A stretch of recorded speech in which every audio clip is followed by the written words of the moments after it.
Spring 1929, Dearborn, Michigan. The sun rises over Fair Lane, a mansion sprawling across 1,300 acres along the Rouge River. Inside this 56-room estate, powerhouse generators hum beneath Italian marble floors. The man who revolutionized industry sleeps in a bedroom overlooking his private hydroelectric dam. Henry Ford, worth $188 billion in today's dollars, commands an empire of steel and assembly lines. But here's what the history books won't tell you. Within 3 generations, his descendants would declare bankruptcy not once, but 4 separate times. The family that invented modern manufacturing couldn't manufacture lasting wealth. How does a dynasty built on innovation collapse under the weight of its own success? Stand outside Fair Lane today, and you're confronting a paradox rendered in limestone and sandstone. The mansion doesn't scream opulence the way Vanderbilt's Biltmore does. It whispers power. Architect William Van Tyne designed it in 1915 as a prairie school masterpiece: horizontal lines, natural materials, integration with landscape. Henry Ford wanted something different from the Gilded Age palaces he despised. He got it. Walk the grounds. 1,300 acres. A private power station generating electricity from the river. Greenhouses spanning an acre. A bowling alley. An indoor swimming pool with filtration systems a decade ahead of their time. This wasn't just a home. It was a declaration. American industry didn't need European pretension. It needed American ingenuity.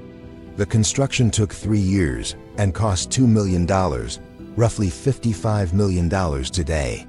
But that figure deceives. Ford didn't just build a house. He engineered a self-sufficient compound with its own power grid, water treatment, and agricultural systems. The estate employed 50 full-time staff, gardeners, engineers, maids, chauffeurs, security. The monthly operational costs exceeded $50,000 in 1920s dollars. That's $800,000 per month in today's currency. Nearly $10 million per year just to keep the lights on and the gardens trimmed. Henry Ford hated waste. He pioneered efficiency. He turned manufacturing into a science of eliminating unnecessary motion. Yet here he was, maintaining an estate that consumed resources at a rate that would bankrupt most American families in a single month. But that's just the mansion. The real story isn't about Fair Lane. It's about what this place represented, a fundamental misunderstanding about the nature of industrial wealth, one that would echo through 4 generations and lead to 4 separate financial catastrophes. Because Henry Ford built an empire on efficiency, but his heirs would discover that dynasties don't run on assembly lines. How did a family synonymous with American success become a cautionary tale about generational wealth? The answer begins not with Henry, but with his vision of what his fortune could build and his fatal blindness to what it couldn't. Henry Ford didn't start wealthy. Born 1863 on a Michigan farm, he despised agriculture. Dirt under fingernails. Endless labor tied to seasons and weather. He wanted precision, control, machinery that obeyed logic, not nature's whims. By 1903, he'd founded his 3rd automotive company. The first 2 failed. The Ford Motor Company succeeded because Henry understood something his competitors didn't. The future belonged not to craftsmen building custom cars for the wealthy, but to engineers mass-producing affordable vehicles for everyone. The Model T, launched in 1908, proved him right. By 1914, Ford produced half the automobiles in America.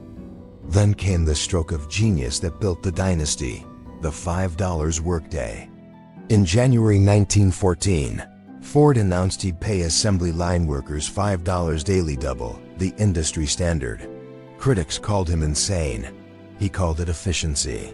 Pay workers enough to buy the products they make, and you create both labor stability and customer base expansion. Revolutionary.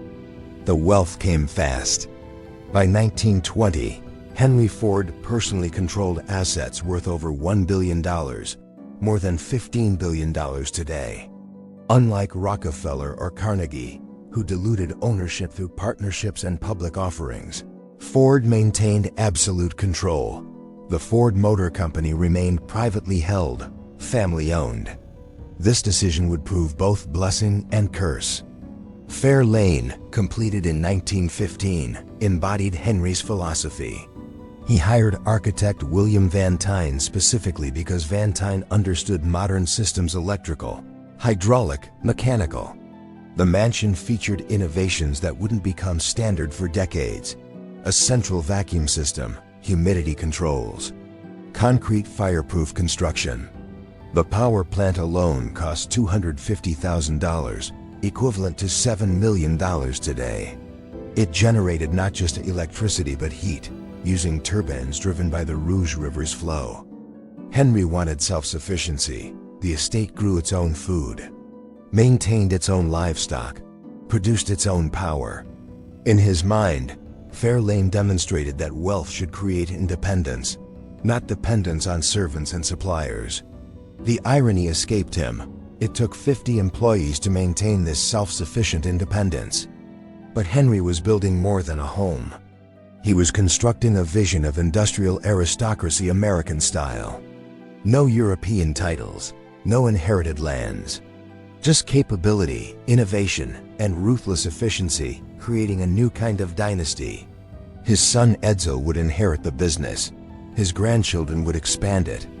The Ford name would echo through generations. He established the Ford Foundation in 1936. Initially as an estate tax avoidance mechanism, endowing it with non-voting Ford Motor Company stock. The structure seemed brilliant: maintain family control while creating a charitable legacy. They didn't know it yet, but this decision would plant the seeds of the dynasty's first financial crisis. Henry's vision had a fatal flaw. He understood manufacturing. He understood efficiency. He understood machinery. But he didn't understand that wealth, unlike assembly lines, doesn't obey engineering principles. You can't standardize inheritance. You can't quality control ambition. And you can't mass-produce the character traits that built the fortune in the first place. By 1945, when Henry's health began failing, the empire employed 130,000 workers. Fair Lane stood as monument to industrial triumph. The Ford name meant American success. Everything looked permanent. Nothing was. Let's talk about what Fair Lane actually cost to operate, because the numbers reveal the arithmetic that would eventually strangle the dynasty. 50 full-time staff. In 1920, each earned between $1,200 and $3,000 annually, good wages, reflective of Henry's pay philosophy. That's $100,000 to $150,000 in annual payroll, or $2 million today. Add groundskeeping equipment, tools, uniforms, and worker housing, and labor costs approach $200,000, yearly $3.5 million in current dollars. The power plant. Henry's pride required constant maintenance. Turbines, generators, electrical systems, mechanical engineers on permanent payroll, fuel costs when the river ran low. Another $50,000 annually, minimum. Property taxes on 1,300 acres in suburban Detroit, $30,000 per year by the 1930s. That's $650,000 today. Then came the operational expenses rich families rarely discuss publicly: food for the household and staff, heating oil for backup systems, repairs to 56 rooms, replacement of mechanical systems, landscaping, security, insurance. Henry Ford's accountants estimated total Fair Lane operating costs at $250,000 to $300,000 annually. During the 1920s, roughly $5 million per year today. That's $416,000 monthly, $13,700 daily, just to maintain one family's residence. For Henry, this was manageable. Ford Motor Company generated tens of millions in annual profits. But here's the trap. The estate's costs were fixed. The company's profits weren't. And more crucially, Henry controlled the company directly. His heirs wouldn't. Edsel Ford, Henry's only son, lived differently. Sophisticated where Henry was provincial. Cultured where Henry was practical. Edsel built his own estate, a lakefront mansion in Grosse Pointe Shores designed by Albert Kahn. Gauckler Pointe, completed in 1929, cost $2 million, $35 million today. 60 rooms. Art Deco interiors. A household staff of 25. Now there were two massive estates draining family resources. The pattern was establishing itself. Each generation equated family status with architectural grandeur. Each built monuments to their position. None calculated the long-term burden of maintaining multiple dynastic homes while splitting inheritance among multiple heirs. Henry died in 1947. Edsel had died 4 years earlier, at just 49. Control passed to Henry Ford II, Edsel's son. Young Henry faced immediate crisis. The company had decayed during his grandfather's declining years, labor unrest, quality problems, financial losses. He had to choose, save the company or maintain the estates.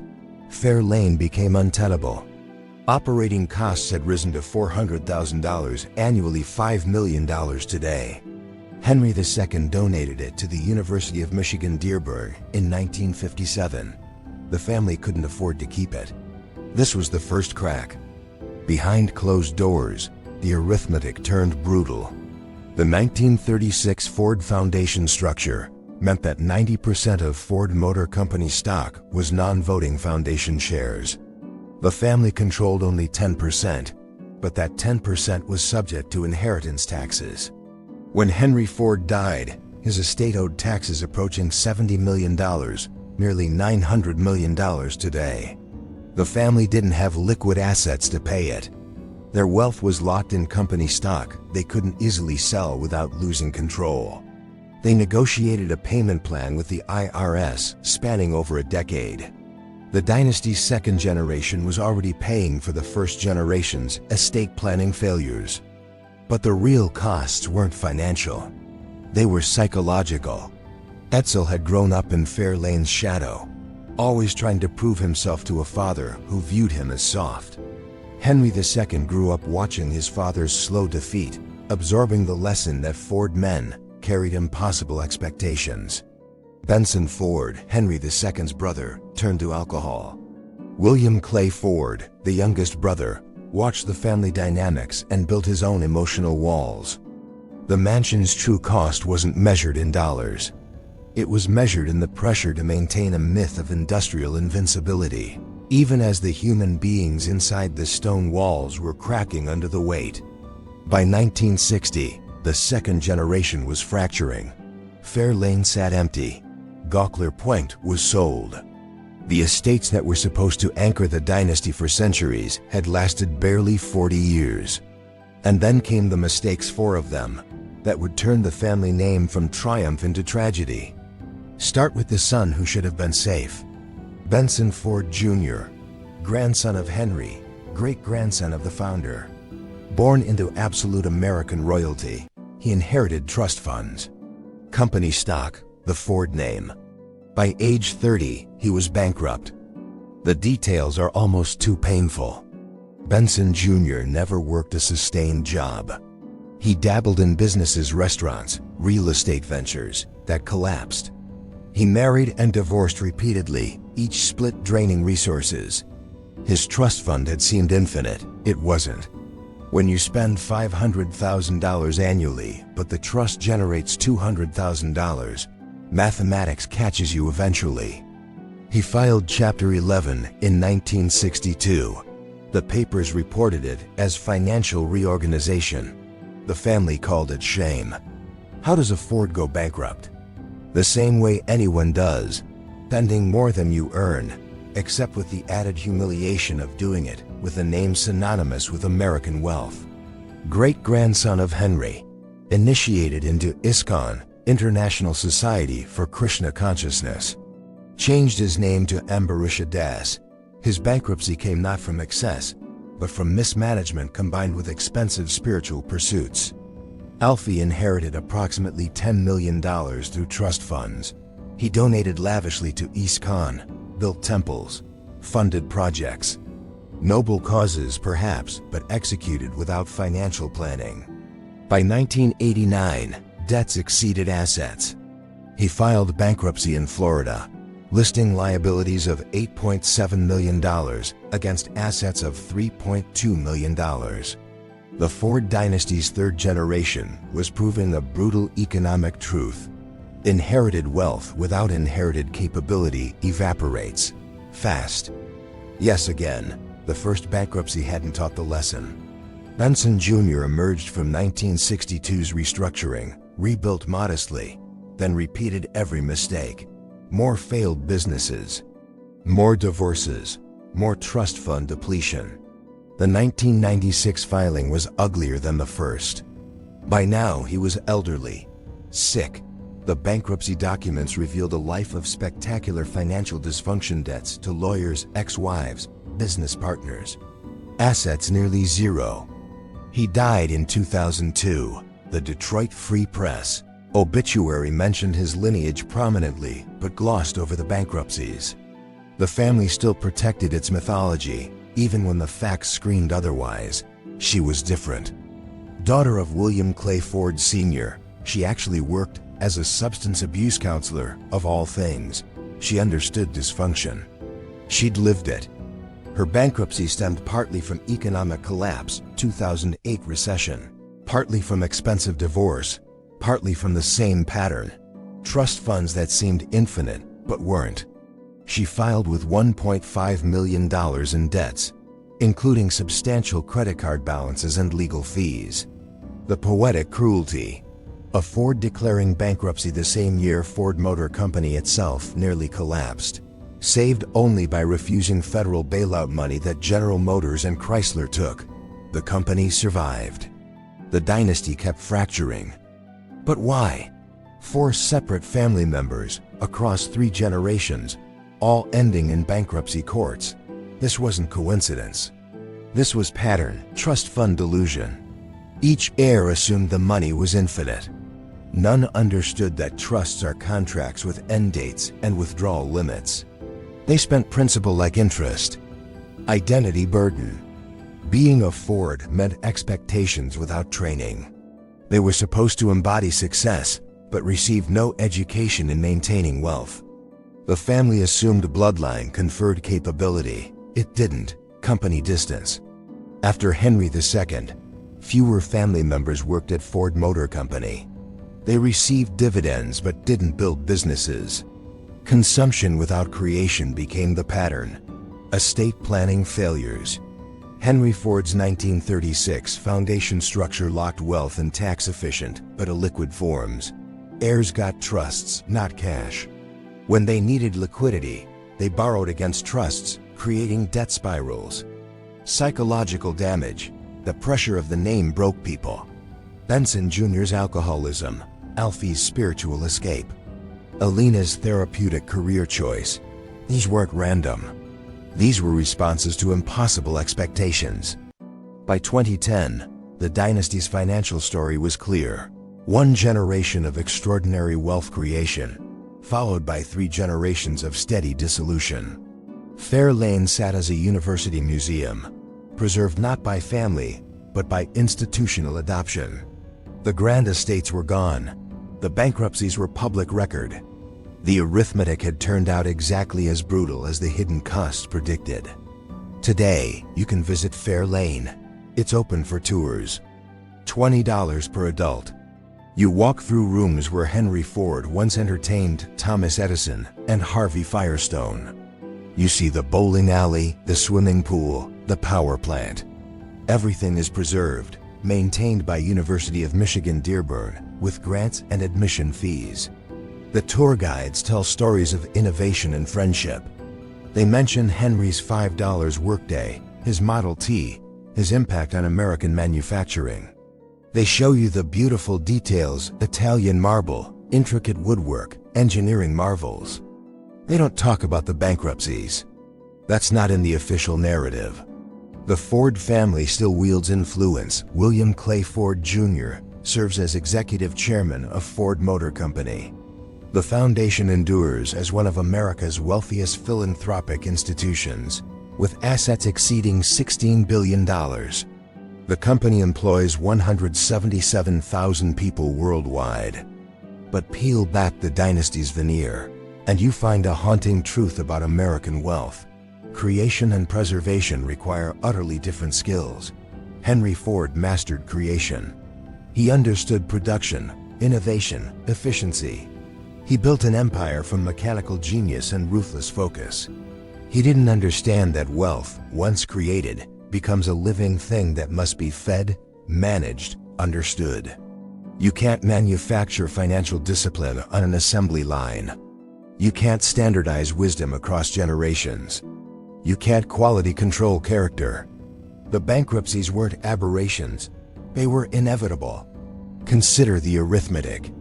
Henry Ford died worth perhaps $200 billion in today's dollars. That wealth divided among children, then grandchildren, then great-grandchildren. Each generation multiplied heirs while wealth grew more slowly than division. Add operating costs of estates, lifestyle expenses, divorces, failed businesses, and poor estate planning. The math always pointed toward eventual depletion. But there's a deeper lesson here, one that transcends the Ford name. American culture celebrates wealth creation as the ultimate achievement. We study how fortunes are made. We mythologize the Carnegies, Rockefellers, and Fords. We teach business classes on their strategies. We barely whisper about how fortunes die. 90% of family wealth disappears by the third generation. The Ford dynasty actually beat the average. They made it to the fourth generation before the bankruptcies accumulated. But the pattern held, shirt sleeves to shirt sleeves in 3 generations, as the saying goes. The irony cuts deep.